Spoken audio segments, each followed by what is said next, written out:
With the latest Dangers in My Heart episode, I feel so close to a confession. Like, it could happen next episode or it could happen 6 episodes from now.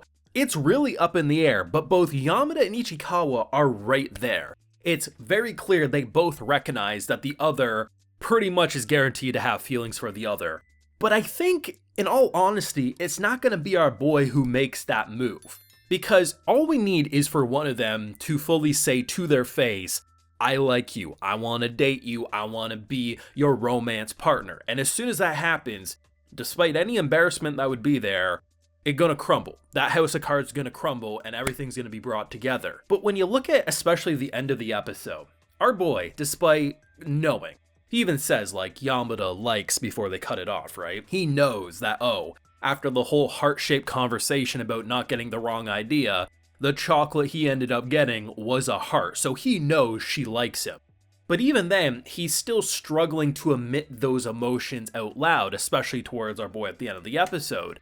And before he can even, struggle to admit that he likes her, she rushes down, grabs him by the arm, and runs off with him into the sunset. It feels like she's gonna do the confessing, and honestly, I wouldn't mind that at all, because it's usually the guy, stammering and stumbling, and as good as it would be to see him, rise to the occasion and be able to do it, I feel like he's probably, my gut reaction is, he'll try to confess, he'll struggle so much, and she'll confess first, and then that's how it's all gonna fall together. I would be shocked if it doesn't go that route, but either way, as long as one of them does the confessing, I'm gonna be a happy camper, because we've had proper development. We've had 16 main episodes, and overall, the progression of where he started as a character to where he's currently at now, his stammering, his lack of self-esteem, but also his kind of confidence that he's now brewing, especially with some of the conversations he had in this episode in the hallway. I'm very proud of where this character has gone, and I'm very proud of Yamada and how much she's also developing, despite us not being inside her head the same way we are with Ichikawa. Of course, I have a full live reaction to today's wonderful Dangers in My Heart episode over on my Patreon, so if you would like to see my full and good thoughts, they're over there if you're interested.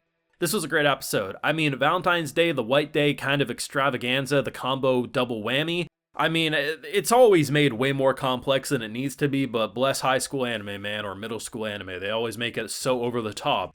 But we ended last week, the very last thing that was said was that he didn't want her to give chocolates to other boys, right? She basically is asking something along the lines of hey, what should I do? Or what should I do for the mandatory chocolates? And he's pretty much just don't do it. And she's like, okay, bet. And she doesn't. She doesn't give chocolate to anyone. She got a lot of chocolate and boy, did she consume a lot.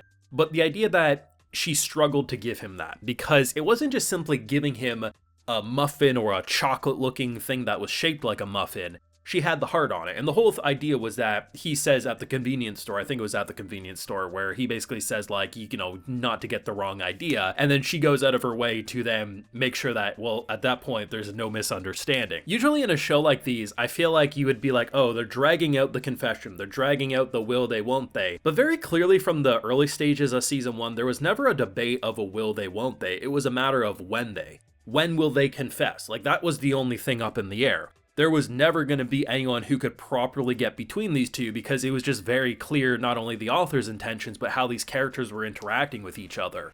So the idea of that, beautiful scene, I mean, they have some pretty flirtatious and, intense moments. This girl, I thought she was going to lick his cheek, I have to be honest. She was going real in for that kiss.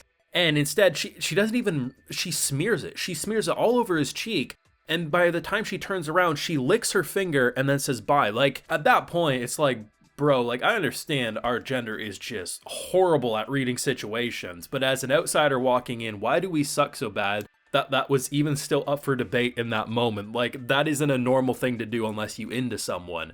But boy, was it nice to see the amount of development. I mean, Dangers in My Heart got lucky with its air date because these episodes kind of lining up with Valentine's Day for ourselves as well. It's always a nice happy coincidence when it happens, but it's just nice to see because as the boys are kind of figuring out what to do for White Day, I mean, I'm just thinking in my head, just write a damn confession note, man. That's the best gift that you could give Yamada, but what will he do? I don't know. But the thing that impresses me is that how despite this being so much more progressed, our boy not really being self-loathing as much anymore. Him being, still just as awkward, but now just in a situation where instead of being the outcast and a loner, he actually does have a decent supporting group of friends, people, and even like the people he wouldn't really call himself friends with, like most of the boys in his class, he's very friendly with them now, and he's not as much as of a weirdo who feels like he's just like that, like, don't talk to me energy. Now he's actually kind of talking with them like, yeah, I got some chocolates, and now I got a bit of confidence. It's nice to see, right? And as I point out, I think I also mentioned it last week, Yamada's mannerisms with her animation are so well done.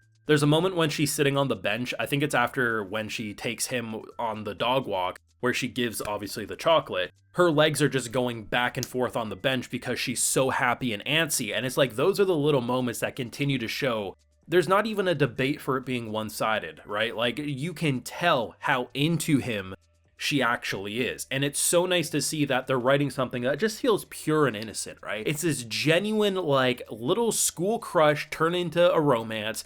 I mean, even if it mostly never works out in the real world, it's so nice to see how wholesome it actually is for the show, given where everything started off, and just, you know, how lost in his own head he actually was. I continue to like that even elements that would normally be like wedges into a potential relationship, like the very end of the episode with that man. I forget his name, but he was kind of relevant at the beginning of season 1 and was like a bit of a foil to like, oh, is he trying to get in between him and Yamada? The fact that, like, he gives, like, the worst advice ever, give lingerie, and I'm like, bro, they're, like, 14 years old, man. Like, what's wrong with you? The fact that as he goes to wave, like, he does the aggressive wave to say that, no, I'm the one who waves to her. And the fact that if it was just that, it probably would have been up for debate if it's cringy, right? Because it's like, oh, like, there's not a lot of self-respect there. That the fact that if someone waves to her, that you have no confidence that she won't stay around you. But the fact that she comes down and then grabs him, it's like they equally are just as possessive, so there's no debate on if he was too intense in that moment,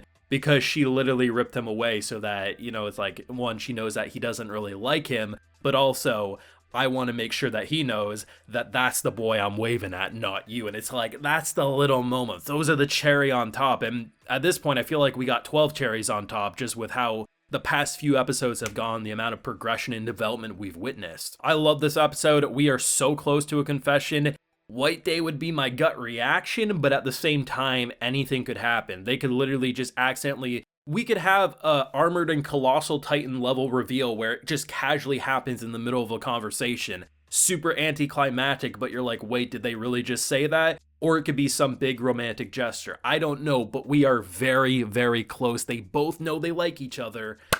It's just a matter of who says it first. Let me know what you thought of this week's episode of The Dangers of My Heart down below. Leave a like if you enjoyed, subscribe if you're new around here, of course, ring that bell, and like I mentioned, we have a full live reaction over on my Patreon, and hey, while you're over there, you also get a video shout out. So today we have Dark Lord, Dylan Miles, Jonas Pierre, and Stephen Thomas. So I appreciate the support, everyone. Please take care and have a good one.